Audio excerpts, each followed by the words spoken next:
안녕하세요.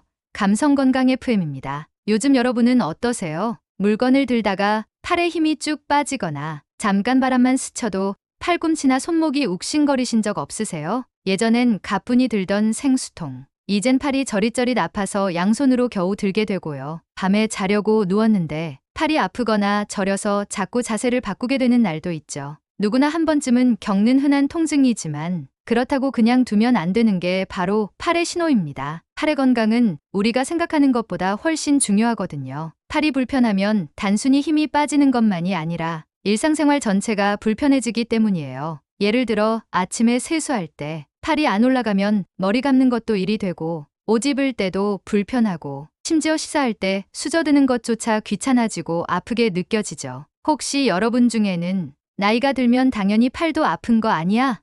하고 생각하신 분도 계실 거예요. 그렇지만 정말 그럴까요? 팔 통증은 단순한 노화 때문만은 아닙니다. 우리가 잘못 쓰고 무리해서 쓰고 제대로 관리하지 않아서 생기는 경우가 훨씬 더 많습니다. 특히 50대 이후에는 팔꿈치 주변의 힘줄이나 관절, 근육에 작은 손상이 쌓여서 통증으로 이어지는 일이 많아져요. 대표적으로 테니스 엘보나 골프 엘보, 그리고 회전근개 손상 같은 이름 한 번쯤 들어보신 적 있으시죠? 근데 난 테니스도 안 치고 골프도 안 치는데 왜 생기지? 네, 정말 많이 듣는 질문이에요. 실은 이 병명은 스포츠 선수들에게 처음 발견돼서 그렇게 불린 것뿐이고요. 실제로는 주방에서 식칼을 오래 써오신 분, 집안일로 팔을 자주 움직이신 분, 혹은 스마트폰을 한 자세로 오래 들여다본 분들에게도 똑같이 나타나는 증상이랍니다. 그러니까 이건 특정 운동 때문이 아니라 반복된 팔 사용에서 오는 일종의 피로 누적이라고 할 수 있어요. 또 팔의 통증은 단순한 근육통이 아니라 경추중 목뼈에서 내려오는 신경 문제나 어깨 질환이 원인이 되어 나타나는 경우도 많기 때문에 그저 파스만 붙이고 넘겨서는 안 됩니다. 혹시 이런 경험 있으셨나요? 빨래 널다가 팔꿈치 안쪽이 찌릿하게 아프다. 깍지를 낄 때 팔이 안 올라가거나 어깨부터 저리다. 손을 뻗을 때 팔 전체가 무겁고 힘이 빠지는 느낌이 난다. 주먹을 쥐면 팔꿈치 안쪽부터 손목까지 뻐근하다. 이런 증상은 대부분 팔에 연결된 근육과 힘줄, 신경이 지쳐 있다는 신호입니다. 우리가 보통 팔 하면 손목부터 팔꿈치까지 생각하시는 경우가 많은데요. 사실은 어깨부터 손가락 끝까지 모든 부분이 유기적으로 연결되어 있어서 한 부분만 아파도 다른 데까지 영향을 주기 쉽습니다. 그러니까 오늘 이 시간엔 팔의 구조와 통증의 원인을 하나하나 짚어보고 어떻게 하면 아프지 않고 오래도록 튼튼하게 쓸 수 있을지 함께 이야기 나눠보려고 해요. 팔 건강은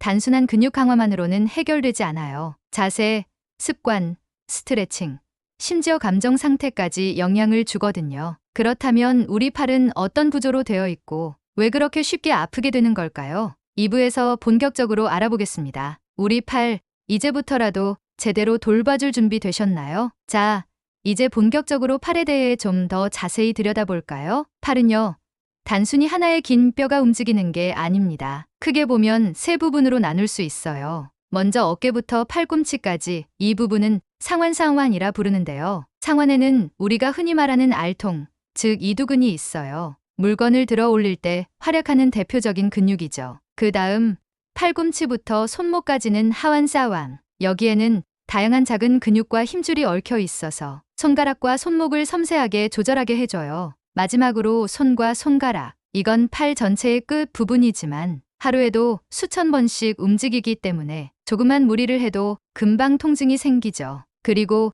이 세 부분을 연결해주는 관절들과 각 관절 사이에 있는 인대, 그리고 근육과 뼈를 연결하는 힘줄건들까지 생각하면 팔은 정말 정교하면서도 민감한 구조라는 걸 알 수 있어요. 그렇다면 이런 복잡한 구조 속에서 왜 팔 통증이 잘 생기는 걸까요? 크게 세 가지 이유가 있습니다. 첫 번째는 반복적인 사용이에요. 팔은 우리가 매일 쓰는 부위잖아요. 식사할 때도, 머리 감을 때도, 청소, 설거지, 심지어 리모컨을 누를 때까지 이렇게 자주 쓰다 보면 근육과 힘줄에 미세한 손상이 누적되기 쉽고 이게 쌓이다 보면 염증이 생기고 결국은 통증으로 이어지는 거죠. 예를 들어 볼게요. 설거지를 오래 하시거나 무거운 장바구니를 한 팔에 걸고 오시는 분들, 혹은 손으로 집안 청소를 많이 하신 날 팔꿈치 바깥쪽이나 안쪽이 욱신거린 경험 다들 있으시죠? 이런 증상은 대표적인 과사용 증후군이에요. 대표적인 질환으로는 테니스 엘보와 골프 엘보가 있고요. 테니스 엘보는 팔꿈치 바깥쪽이, 골프 엘보는 안쪽이 아픈데요.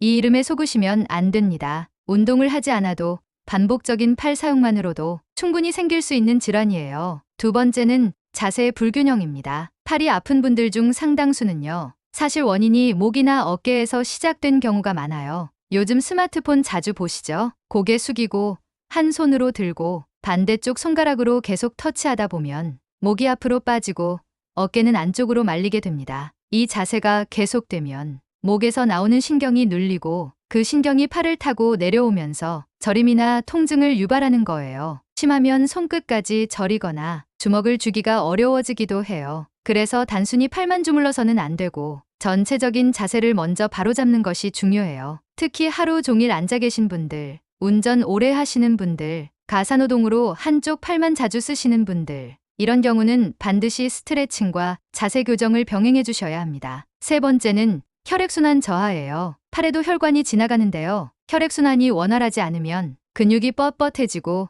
회복도 더뎌져요. 특히 손이 차가우신 분들, 겨울에 유난히 팔이 시리고 저린 분들 계시죠? 이런 분들은 혈관 기능이 약해져 있어서 조금만 팔을 무리해도 금방 통증이 생깁니다. 그렇다면 이제 중요한 질문, 팔 건강을 지키기 위해 우리가 실생활에서 당장 할 수 있는 일은 뭘까요? 생각보다 어렵지 않아요. 몇 가지 생활 습관만 바꿔도 충분히 좋아질 수 있거든요. 첫째, 팔꿈치 펴기 운동을 자주 해주세요. 간단해요. 의자에 앉은 채로 양팔을 앞으로 쭉 뻗고 손바닥을 위로 향하게 한 다음 손목을 천천히 뒤로 젖혀주세요. 이때 팔꿈치가 펴지는 느낌 느껴지시죠? 이걸 하루에 5번, 10초씩만 해도 팔 안쪽 근육이 풀리면서 통증이 줄어듭니다. 둘째, 온찜질과 냉찜질을 상황에 맞게 써보세요. 만약 팔이 욱신거리고 열감이 있다면 냉찜질을, 근육이 뻣뻣하고 굳은 느낌이라면 온찜질을 추천드려요. 특히 잠들기 전 온찜질은 혈액순환을 도와서 통증을 완화하는 데 큰 도움이 됩니다. 셋째,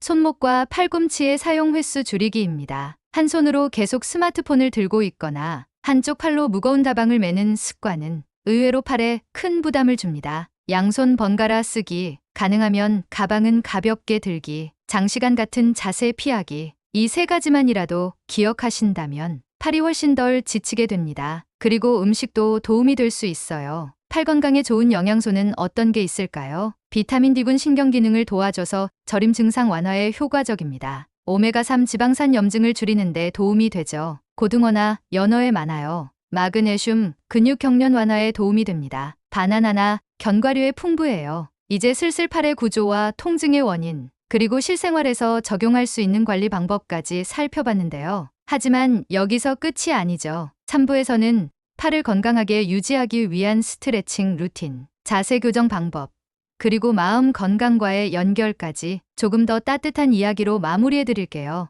여러분, 지금 팔 한번 천천히 들어보실래요? 그리고 한 손으로 반대쪽 팔을 살며시 쓸어내려 보세요. 이렇게 우리가 매일 사용하는 팔이 오늘은 조금 더 소중하게 느껴지지 않으세요? 앞서 말씀드린 것처럼 팔 건강은 단순히 힘줄과 근육의 문제가 아닙니다. 우리가 어떤 자세로, 어떤 마음으로 하루를 살아가는지 그 모든 것들이 다 담겨 있어요. 그래서 오늘 마지막 3부에서는 팔의 피로를 풀어주는 부드러운 스트레칭, 자세 교정 방법, 그리고 정서적인 연결까지 함께 다뤄보려고 해요. 팔 건강을 위한 추천 스트레칭 루틴. 하루 딱 5분만 투자하셔도 충분히 효과를 볼 수 있는 쉬운 스트레칭입니다. 천천히 숨을 깊게 쉬면서 따라해보세요. 1점, 손목 돌리기 팔꿈치 펴기. 먼저 양손을 앞으로 뻗어주세요. 손목을 천천히 시계 방향으로 10번, 반시계 방향으로 10번 돌립니다. 그 다음 손바닥을 아래로 향하게 하고 팔꿈치를 쭉 펴주세요.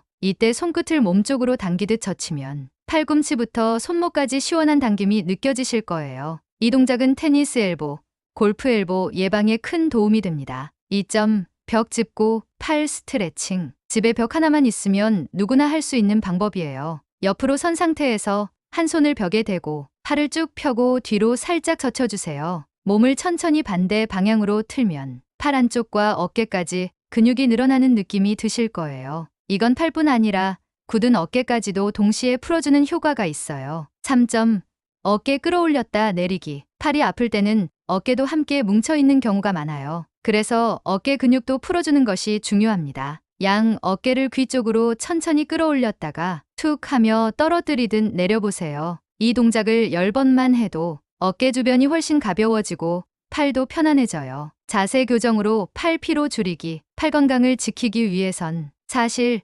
자세가 가장 중요합니다. 우리는 자기도 모르게 한쪽 팔만 자주 쓰거나 몸을 기울인 자세로 집안일을 하거나 스마트폰을 오래 들고 있는 경우가 많아요. 그렇다면 어떤 자세가 좋은 걸까요? 스마트폰 볼 땐 팔꿈치 받쳐주기. 손으로 스마트폰을 들고 보면 팔에 지속적으로 부담이 갑니다. 이때 쿠션이나 테이블 위에 팔꿈치를 받쳐주면 부하가 줄고 통증 예방에 효과적이에요. 설거지나 청소할 땐 자세를 자주 바꿔주세요. 한 자세로 너무 오래 서 있거나 한 손만 계속 사용하면 팔 한쪽에만 무리가 갑니다. 가능하면 팔을 번갈아 쓰고 중간중간 자세를 바꾸거나 가벼운 팔 흔들기로 혈액순환을 도와주세요. 앉아있을 때는 팔꿈치와 손목이 일직선이 되도록, 책상에 앉아있을 때 손목이 꺾이거나 팔꿈치가 너무 위에 있으면 팔에 긴장이 생겨요. 팔꿈치와 손목이 같은 높이에 오도록 조정해주면 훨씬 덜 피로하고 통증도 줄어듭니다. 팔 건강과 마음의 연결. 사실 팔이 아플 때 우리는 단순히 물리적인 문제라고만 생각하죠. 그런데 재미있는 연구 결과들이 있어요. 스트레스를 많이 받을수록 근육이 더 쉽게 긴장하고 그로 인해 팔, 어깨, 목까지 통증이 더 심해진다는 거예요. 실제로 상담이나 명상을 통해 스트레스를 줄였더니 팔저림이나 어깨 통증이 완화된 분들도 많습니다. 그래서 저는 팔 건강을 지키는 데 있어 마음을 돌보는 것도 정말 중요하다고 생각해요. 하루 중 단 1분이라도 팔을 쓰다듬으며 고마워라고 말해보세요. 내 몸에게 감사 인사를 전하는 이 짧은 시간이 놀라운 효과를 줄 수 있답니다. 팔은 우리가 누군가를 안아줄 때, 따뜻한 손을 잡아줄 때, 그리고 스스로를 위로할 때도 사용되잖아요. 그만큼 감정이 많이 담긴 부위이기도 해요. 팔이 지쳤다는 건 어쩌면 내 마음도 조금 지쳐있다는 신호일 수 있어요. 오늘의 마무리, 그리고 다음 예고. 오늘 여러분과 함께한 팔 건강 이야기 어떠셨나요? 혹시 지금 팔을 가볍게 흔들어 보시면서 그래, 내 팔도 참 고생했지. 이런 마음이 드셨다면 그거면 충분합니다. 우리의 몸은 정직해서요. 조금만 관심 가져주고 따뜻하게 어루만져주면 정말 금세 달라져요. 무리하게 운동하거나 좋다는 보조제를 무조건 찾기보다는 지금 당장 할 수 있는 작은 습관, 그게 더 오래 갑니다. 팔은 평생 함께해야 할 친구니까요. 지금부터라도 팔을 아껴주는 생활 시작해보세요. 그리고 다음 시간에는 눈 건강에 대해 더 깊이 다뤄볼 예정입니다. 다음 방송도 기대해 주시고요. 오늘도 감성건강 FM과 함께 해주셔서 감사합니다. 여러분의 팔이 늘 가볍고 따뜻하길 진심으로 바랍니다. 감성건강 FM이었습니다. 우리는 다음 시간에도 건강하고 감성 가득한 이야기로 다시 찾아뵐게요. 늘 건강하세요.